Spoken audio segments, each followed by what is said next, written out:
자, 5월달을 맞이합니다. 5월에는 어린이날도 있고 어버이날도 들어있는 이른바 가정의 달로 우리가 잘 알고 있습니다. 자, 그래서 5월달에는 매번 5번째 주까지가 있는데 5번에 걸쳐서 하나님이 세우시는 가정이라는 큰 주제를 가지고 5번의 말씀을 전하려고 합니다. 자, 5월 5일은 어린이날, 그리고 5월 25일은 석가탄신일 대체공휴일. 그러니까 주중에 빨간 날이 2날이 끼어 있습니다. 여러분, 달력에 빨간 날이 있고 쉬는 날이 많다고 해서 또 가정의 달이라고 해서 우리의 가정이 저절로 행복해지는 것은 아닙니다. 시간이 많으니까 이제 우리 가정은 행복해질 거야? 그렇지가 않습니다. 우리가 함께 읽은 시편 127편은 가정에 대한 가장 근본적인 질문을 던지고 있습니다. 그래서 어떤 질문입니까? 누가 이 집을 세우는가? 이 질문과 함께 오늘 말씀을 시작합니다.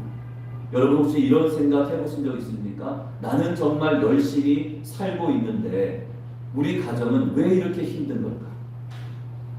이만큼 애쓰고 노력했으면 우리 가정도 이제 좀 더 안정적으로 그렇게 행복한 삶이어야 하는데 그렇지가 않다는 거죠. 좋은 부모가 또 좋은 배우자가 되기 위해 애를 쓰고 있고 또 더 나은 환경을 만들기 위해서 분주하게 살아왔지만 가정 안에는 기쁨이 아니라 피로가 쌓입니다. 고단한 인생길이죠. 웃는 날보다 한숨 짓는 날이 훨씬 더 많습니다. 그렇다면 오늘 주시는 이 말씀들이 저와 여러분의 눈을 새롭게 열어줄 줄로 믿으시고 이 말씀 앞에 귀를 기울이시기를 바랍니다. 본문 1절 말씀인데 우리 함께 1절 말씀 같이 읽습니다. 여호와께서 집을 세우지 아니하시면 세우는 자의 수고가 헛되냐. 여호와께서 성을 지키지 아니하시면 파수꾼의 깨어있음이 헛되도다. 이 말씀에 나오는 집은 단순한 건물을 의미하지 않습니다. 히브리어로는 바이트라고 하는데 이는 가족과 가문, 즉 가정 공동체 전체를 가리킵니다. 그리고 성경에 기록된 집이라는 이 단어는 그 안에서 함께 살고 있는 사람들의 관계, 또 그들의 삶 전체를 뜻합니다. 그래서 집은 지금의 가정이란 말과 같은 의미임을 알 수가 있는 거죠. 집이 바로 가정입니다. 시편 127편은 솔로몬이 지은 것으로 알려져 있습니다. 솔로몬의 시입니다. 솔로몬이 어떤 사람입니까? 이스라엘 역사상 가장 크고 가장 웅장한 하나님의 집, 그 성전을 건축한 장본인이었습니다. 먼저 하나님의 성전을 7년에 걸쳐 완성하였죠. 그 다음에 자신의 왕궁을 무려 13년 동안이나 지었습니다. 당시 최고의 기술자들을 동원해서 레바논의 백향목을 가져다가 지었으니 그 규모와 아름다움은 말로 다 표현할 수 없을 정도입니다. 그런데 바로 그 솔로몬이 이런 고백을 합니다. 집을 세우는 것은 내 손이 아니라 하나님의 손에 달려 있습니다. 이 얼마나 겸손하고 또 성경적이고 지혜로운 고백입니다. 자, 그의 고백에서 우리가 놓쳐서는 안 될 매우 중요한 진리가 그 고백 속에 담겨 있습니다. 솔로몬은 하나님께서 집을 세우시기 때문에 우리는 아무것도 할 필요가 없습니다. 그냥 손 놓고 앉아서 하나님만 바라보기만 하면 됩니다. 라고 말하고 있는 것이 아닙니다. 집을 세우는 기술자도 있어야 하고 성을 지키는 파수꾼도 필요합니다. 우리의 노력과 수고가 분명히 필요한 것입니다. 다만 그 노력과 수고의 중심이 어디를 향해 있느냐, 누구에게로 향하고 있느냐가 결정적인 관건이 됩니다. 그래서 성경은 하나님과 관계없는 그런 상태에서 내가 가진 힘과 경험으로 하는 모든 인간적인 수고와 노력을 가리켜 헛되다라고 규정합니다. 하나님과 관계없는 모든 일들은 결국 헛되고 헛된 것이다 라고 말씀합니다. 지금의 이 시대를 한번 여러분 생각해 보십시오. 사람들은 좋은 가정을 만들기 위해서 얼마나 많은 것을 쏟아붓습니까? 가정의 행복을 최우선시합니다. 더 넓은 집, 또 더 안정된 직장, 더 좋은 교육 환경을 위해서 끊임없이 부지런히 달려갑니다. 대한민국에서 자녀 한 명 키우는데 수억 원이 든다는 그런 통계 자료까지 나와 있습니다. 자녀 한 명 키우는 거 이게 만만치가 않습니다. 자, 그런데 그렇게 애쓰고 힘써 쌓아올린 나의 가정이 어느 날 한순간에 무너져 내립니다. 그때 비로소 사람들은 깨닫습니다. 나의 열심, 나의 열정만 있다고 해서 다 되는 게 아니구나. 그런 사실을 깨닫게 됩니다. 솔로몬도 이 같은 사실을 경험으로 깨닫게 되었습니다. 그는 지혜로운 왕이었지만 수많은 아내를 거느렸습니다. 후궁이 700명이고 첩이 300명이었다고 했습니다. 1000명을 거느렸습니다.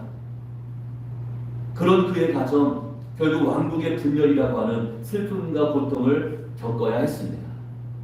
지혜로운 왕의 실패한 가정, 이것이 우리에게 주는 교훈은 분명합니다.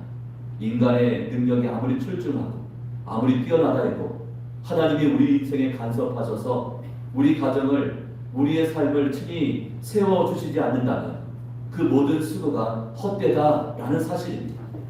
이 헛되다라는 말은 히브리어로 샤베인데, 이 단어에는 어떤 의미가 있냐면 공허함, 아무것도 남지 않은 그런 의미가 있습니다. 공허하고 아무것도 남지 않습니다. 얼마나 두려운 말입니까? 평생의 수고가 아무것도 남지 않는 물거품이 될 수 있습니다. 평생토록 고생했는데 남는 것이 아무것도 없다는 거예요. 마치 모래송이 파도 한 방에 사라지는 것처럼 가정을 위해, 가족을 위해서 쏟아부었던 우리의 시간, 우리의 노력, 우리의 헌신이 흔적도 없이 사라질 수 있다는 뜻입니다. 그러나 솔로몬의 이 고백은 절망의 선언으로 끝나지 않습니다. 오히려 이것을 강조하고 있습니다. 그러므로 하나님께서 세우시는 가정은 결코 헛되지 않습니다. 헛된 수고가 있는 반면 헛되지 않는 수고도 있다는 사실입니다. 여러분, 하나님을 중심에 보신 그 가정의 모든 수고는 결코 사라지지 않는 줄로 믿으시기를 바랍니다. 그러니까 이어지는 2절 말씀, 2절 말씀 같이 읽습니다. 너희가 일찍 일어나고 늦게 누우며 수고의 떡을 먹음이 헛되도다. 그러므로 여호와께서 그의 사랑하시는 자에게는 잠을 주시는도다. 자, 이 말씀은 매우 역설적으로 들립니다. 새벽같이 일어나 밤늦게까지 일해서 얻은 수고의 떡이 어떻다고 말합니까? 헛되다고 말씀합니다. 하루 온종일 애쓰고 수고했는데 그렇게 해서 얻은 수고의 떡이 헛된 것이다. 그렇게 말씀합니다. 그리고 하나님은 그의 사랑하는 자에게 무엇을 준다고 하셨습니까? 잠을 주신다고 말씀합니다. 여기서 우리는 수고의 떡이라는 이 표현에 주목해야 합니다. 이것은 나그네 인생길에서 불안과 염려 속에 억지로 걸어먹는 우리의 힘겨운 인생을 의미합니다. 잠도 제대로 자지 못하고 쉬지도 못한 채 오직 생존을 위해서 책임을 다하는, 가정을 지키기 위해 자신을 소모하는 그런 인생입니다. 어쩌면 오늘을 살고 있는 대부분의 부모의 모습이 이런 모습일 것입니다. 새벽부터 밤늦게까지 가정을 위해서, 우리 가족들을 먹여 살리기 위해서 그렇게 애쓰며 수고하고 있지 않습니까? 가족을 위한다는 이름 가지고 헌신하지만 정작 가족들과 함께 시간을 보내지 못합니다. 자, 이유가 무엇입니까? 먹고 사느라고 바빠서. 아이들이 아빠를 어떻게 부릅니까? 처음에는 아빠였는데 이 아빠가 가족들 먹여 살리느라 새벽부터 밤늦게까지 일을 하니까 아이들하고 놀아줄 시간이 없어요. 같이 앉아서 밥을 먹을 시간이 없어요. 그러니까 그 다음에는 아빠가 뭐가 되냐면 바빠가 됩니다. 우리 아빠는 바빠. 우리 아빠는 늘 바빠. 바빠가 되어버립니다. 결국 그 아빠가 어떻게 또 바뀌게 되면 우리 아빠는 바빠서 나빠 나빠가 되버립니다. 아빠의 마음도 몰라줘. 자기들 먹여 살리기 위해서 필요한 거 주기 위해서 밤낮으로 일하고 있는데 그것은 생각도 안 하고 놀아주지 않는다. 함께 있어주지 못한다고 그 아빠를 가리켜서 바빠 그리고 나빠 그렇게 이야기합니다. 아빠는 바빠서 나빠 그렇게 말합니다. 하나님은 그런 수고의 방향이 잘못되었다고 말씀합니다. 그렇다면 잠을 주신다는 것은 무슨 의미가 있습니까? 예배 시간에 이렇게 졸면서 자면서 뭐라고 핑계합니까? 하나님은 사랑하는 자에게 잠을 주셔. 뭐라 하지 마. 그렇게 이야기하죠. 그때 써먹으라고 주신 말씀이 아닙니다. 이것은 게으름을 뜻하는 것도 아니고 하나님을 신뢰하는 사람이 누리는 그 마음의 안식과 평안이죠. 그리고 삶의 여유를 가리킵니다. 하나님을 사랑하는 그 성도의 마음 가운데 안식과 평안이 있고 삶의 여유가 있다는 것입니다. 불안과 염려에 쫓기지 않는 삶, 분주함과 조급함에 흔들리지 않는 인생입니다. 하나님께서 책임져 주시고 하나님이 지켜주신다는 그 믿음 안에서 두 다리 쭉 뻗고 마음 편히 잠을 청할 수 있습니다. 그래서 하나님은 이렇게 말씀하죠. 사랑하는 자에게 잠을 주신다. 그렇게 말씀합니다. 여러분 아기의 모습을 한번 떠올려 보십시오. 아기들은 엄마 아빠가 곁에 있다고 믿으면 어두운 방 안에서도 어떻습니까? 편안히 잠을 잡니다. 환경에 상관이 없어요. 왜냐하면 엄마 아빠가 지켜주고 있다는 믿음과 확신이 그 아이 마음 가운데 있기 때문입니다. 엄마가 옆에 있으니까, 아빠가 옆에 있으니까 다른 걱정이 없는 거예요. 그러나 아기가 혼자라고 느끼는 그 순간 불안과 두려움 때문에 아이는 잠을 이루지 못합니다. 밤새 엄마 아빠를 찾습니다. 얼마나 울어대는지 모릅니다. 여러분 하나님을 믿는다는 것이 바로 이런 모습이지 않습니까? 우리 하늘 아버지께서 항상 나를 지켜보시고 또 내 가정을 붙들고 계신다는 믿음, 그 믿음이 있는 사람은 여전히 문제 가운데 있어도 마음 편히 눈을 감고 잠자리에 들 수 있는 것입니다. 주님도 이렇게 말씀합니다. 마태복음 11장 말씀에 수고하고 무거운 짐진 자들아 다 내게로 오라. 내가 너희를 어떻게 합니까? 쉬게 하라. 이 쉬게 한다는 이 약속은 오늘 본문 말씀에 잠을 주신다는 그 말씀과 같은 맥락입니다. 하나님은 우리를 끝없는 수고와 힘겨운 삶의 현장에 무한적으로 내버려 두시지 않습니다. 방치하지 않습니다. 우리에게 참된 쉼과 안식을 허락해 주십니다. 혹시 지금 여러분 가정 문제로 뜬 눈으로 밤을 지새우고 계신 분들이 계십니까? 자녀에 대한 걱정, 부부 사이의 갈등, 그리고 경제적인 어려움, 육신의 질병 때문에 밤마다 뒤척이고 계십니까? 사람과의 관계 무게가 너무나 버거워서 차라리 혼자가 더 낫겠다고 느낀 적은 없습니까? 여호와께서 그의 사랑하시는 자에게는 잠을 주시는도다. 이 약속의 말씀이 오늘 밤부터 여러분의 베개 곁에 이같이 놓여지기를 주님의 이름으로 축복합니다. 아멘. 사랑하는 여러분, 가정을 내 힘으로 지켜보겠다는 생각 그 자체를 내려놔야 합니다. 주님 손에 우리의 가정을 온전히 맡기셔야 합니다. 그때 비로소 참 안식과 평안을 우리 가정이 누릴 수가 있습니다. 주님, 이 무거운 인생의 짐을 더 이상 홀로 질 수 없습니다. 주께서 이 가정의 무거운 짐을 붙잡아 주옵소서. 이같이 기도해야 합니다. 이 기도와 고백이 참된 안식의 출발점이 되는 줄로 믿습니다. 자, 계속해서 3절부터 5절까지 말씀인데요. 이 말씀 천천히 우리 같이 읽습니다. 보라, 자식들은 여호와의 기업이라 태의 열매는 그의 성전이로다. 젊은 자의 자식은 장사의 수중에 화살 같으니 이것이 그의 화살통에 가득한 자는 복되도다. 그들이 성문에서 그들의 원수와 강판할 때에 수치를 당하지 아니하리로다. 아멘. 솔로몬은 자녀를 두 가지 아름다운 이미지로 설명합니다. 하나는 기업이고 다른 하나는 화살입니다.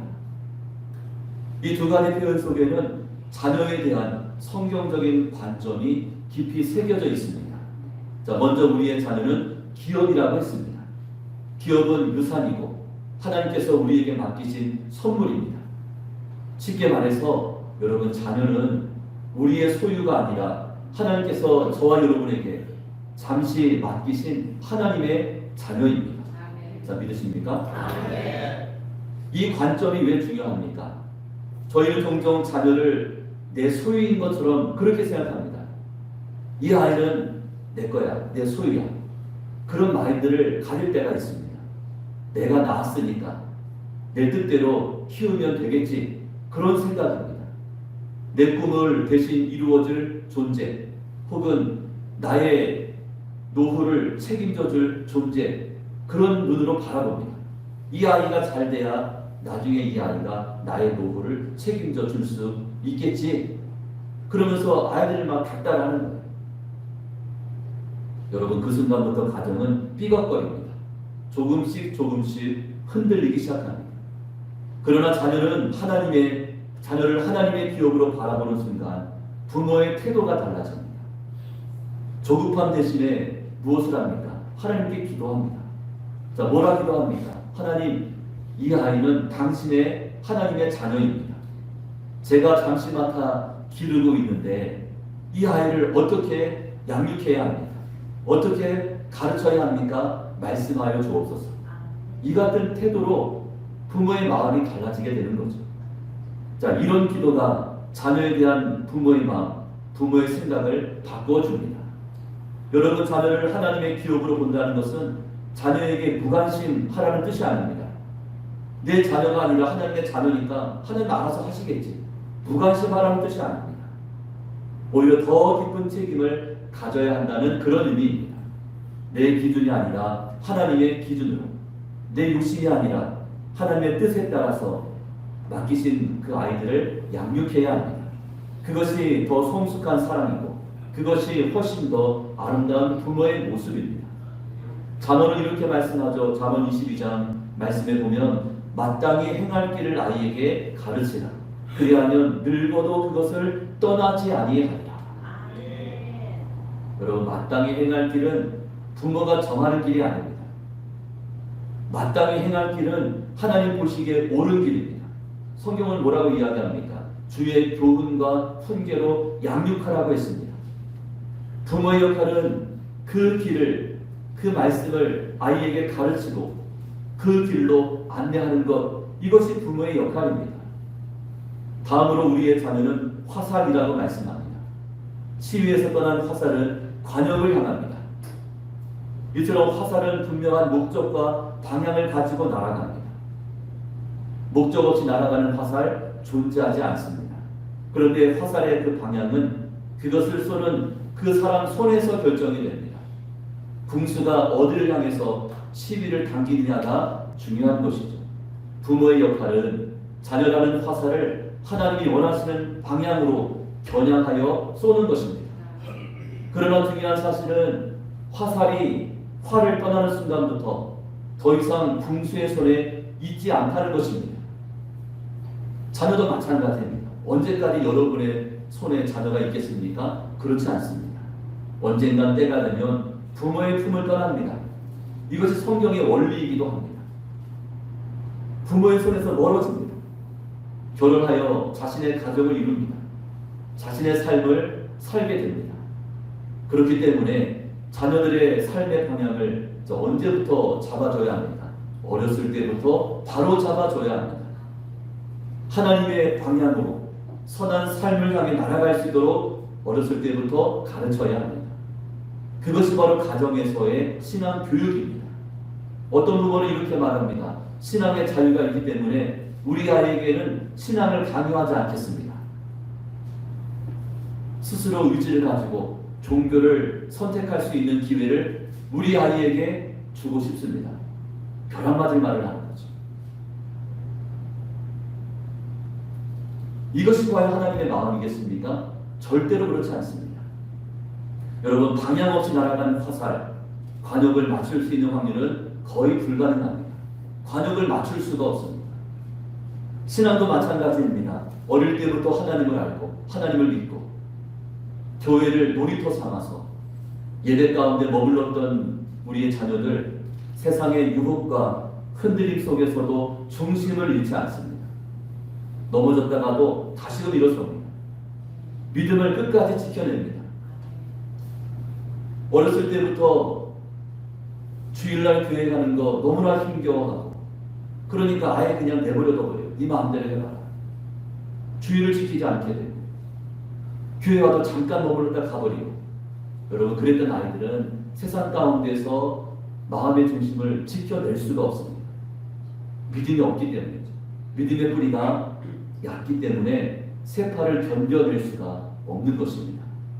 그리고 화살통에 가득한 자는 복되도다. 여러분 이 말씀은 단순히 자녀의 숫자를 말하는 것이 아닙니다. 화살통에 아이들이 많으면 복되다 그런 뜻이 아니에요.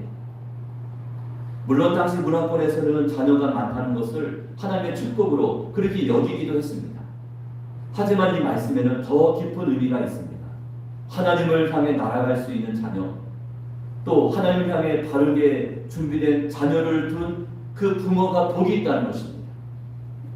믿음 안에서 하나님의 뜻 안에서 하나님이 기뻐하시는 그런 모습으로 자라가고 있는 그런 자녀들을 많이 둔 그 사람은 복이 있다라는 그런 뜻입니다.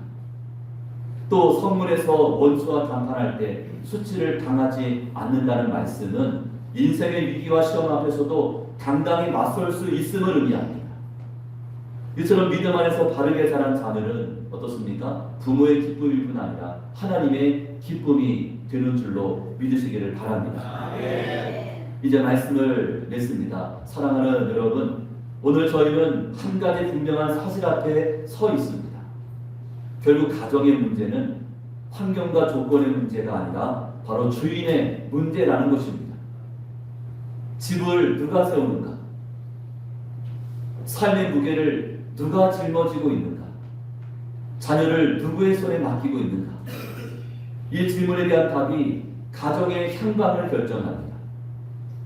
우리는 그동안 좋은 가정 만들기 위해서 나름 최선을 다하며 살아왔습니다. 더 나은 환경, 더 안정된 미래, 더 완벽한 조건을 위해서 수고를 마다하지 않았습니다. 그러나 시편 127편은 우리에게 전혀 다른 길이 있음을 보여줍니다. 더 많이 쌓아라, 더 높이 올라가라 그렇게 말씀하지 않고 주인을 바꿔야 한다 그렇게 말씀합니다. 하나님이 가정의 주인이 되실 때 우리의 수고는 헛되지 않게 되고 우리의 잠은 불안이 아니라 평안이 됩니다. 하나님이 우리 삶의 가정의 주인 되실 때 우리의 자녀는 부담이 아니라 우리의 자녀가 축복이 된다는 사실입니다. 그러므로 저희는 우리가 해야 할 결단은 매우 단순합니다. 더 잘해보려고 애쓰기 이전에 하나님께 여러분 그 주인 자리를 내어드려야 합니다. 혹시 지금까지 내가 이 가정을 책임져야 한다는 그런 생각으로 버티고 계셨다면 여러분 이제 그 자리를 하나님께 내어드리십시오. 그러면서 이렇게 기도해야 됩니다. 우리 결단의 기도인데요. 우리 화면 보시면서 같이 한번 읽습니다. 하나님, 이 가정은 제 것이 아닙니다. 주님의 것이오니 주께서 다스려 주옵소서. 아멘이십니까? 이 가정은 제 것이 아닙니다. 주님의 것이오니 주께서 다스려 달라고 매일같이 날마다 기도해야 합니다. 이 고백과 함께 우리의 가정은 바뀌기 시작합니다. 눈에 보이는 상황이 당장 달라지지 않을 수도 있지만 그러나 분명한 것은 주인이 바뀐 가정은 결국 방향이 바뀌고 방향이 바뀐 가정은 반드시 열매가 달라진다는 사실입니다. 여러분 완벽한 가정을 만들려고 애쓰지 마십시오. 완벽은 존재하지 않습니다. 대신에 하나님이 함께 하시는 가정을 세워가야 합니다. 그곳에 하나님이 일하실 것이고 그것을 하나님이 지키실 것이고 또 그곳에 하나님이 놀라우신 은혜를 베풀어 주실 것입니다. 바라기는 하나님의 그 놀라우신 은혜가 여러분의 가정 안에서 실제적으로 경험이 되고 또 모든 자녀손들의 삶 속에 구체적인 열매로 드러날 수 있기를 주님의 이름으로 축원합니다.